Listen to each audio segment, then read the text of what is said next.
السلام علیکم ګرانو دوستانو، امید لرم چې روغ او جوړ باسته دوستانو نن زه په ډیر زیات خوندوره ویډیو کې راغلی یم. ویډیو د دې په اړه ده که چیرته زموږ د فېسبوک فاسورډ ایمیل یا نمبر، یعنی دا دواړه زموږ فاسورډ او ایمیل چې دی یو چاته معلوم وي، نو بیا به او که یو چاته موږ خپل فاسورډ او ایمیل ورکړو، بیا به هم نشي کولی چې زموږ ایډي چې خلاصه کړه، یعنی هیڅ په صورت به نشي کولی چې هغه زموږ ایډي خلاصه کړه. که چیرته زموږ ایډي نمبر او فاسورډ هغه ته معلوم هم وي، نو دغه طریقه تاسو را سره تر پایه پورې وګورئ. دا داسې کېږي چې هر ځل به تا ته نوټیفیکیشن را درومي چې آیا پلانکی کس غواړي چې ستا ایډي خلاصه کړه، آیا ته اجازه ورکوي او که نه، بیا ستا خوا ده چې نو کوي او که یس کوي. نو دغه ویډیو یوازې ستاسو لپاره ده، ویډیو را سره تر پایه پورې وګورئ.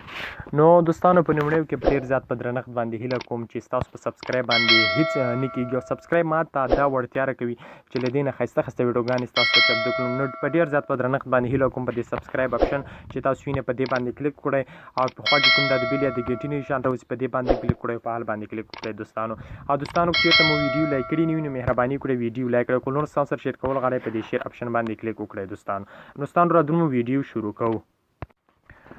نو دوستانو تاسو به هر څه نه مخکې خپل فېسبوک ور خلاص کړئ. کله مو چې فېسبوک خلاص کړه په دې کونج کې کومې درې نشانې دي په دې باندې به تاسو کلیک وکړئ. کله مو چې دې باندې کلیک کړه لاندې به راشئ، دلته لیکلي سیټینګ ان پرنسي دا غټ په نشان کې دوستانو تاسو وینئ په دې باندې به تاسو کلیک وکړئ. کله مو چې کلیک لیکلي فرنسي شارټ کټس په دې باندې به تاسو کلیک وکړئ. دا دویم اپشن باندې سیټینګ نه به تیر شئ، دې نه په دې باندې به کلیک وکړئ. کله مو چې کلیک کړو لږ صبر به ورته وکړئ تر څو دغه مینو هم موږ ته خلاصه شي. تاسو به لاندې راشئ دوستانو، دلته لیکلي یوز ټو پکچر اینډ دغه باندې به تاسو کلیک وکړئ. دوستانو کله مو چې کلیک وکړو لږ صبر ورته کوو تر څو دغه موږ ته هم خلاص شي. دوستانو نو کله چې دا خلاص شو دلته لیکلي چې ټکسټ میسیج سیم، نو دلته به تاسو خپل سیم یا نمبر به تاسو راچئ، دلته به تاسو کلیک وکړئ.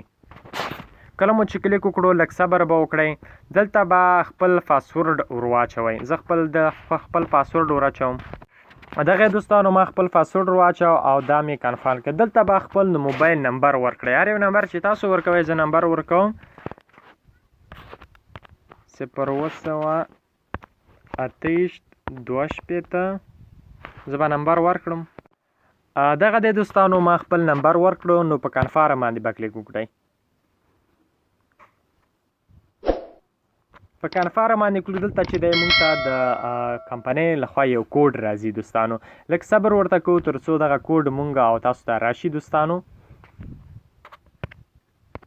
او دغه دوستانو ما ته چې دی هغه کوډ راغی، دا به اوس کنټینیو کړم. نو چې کله مو کنټینیو کړو نو اوس دوستانو موږ وکولی شول چې زموږ هر څوک چې دی زموږ فېسبوک ایډي خلاصي هغه ته به چې دی نوی یو کوډ را درومي او دا به ډن کړئ. په دې ډن باندې به کلیک وکړئ. پس چې په ډن باندې مو کلیک وکړو دوستانو نور به د دې څخه وځئ.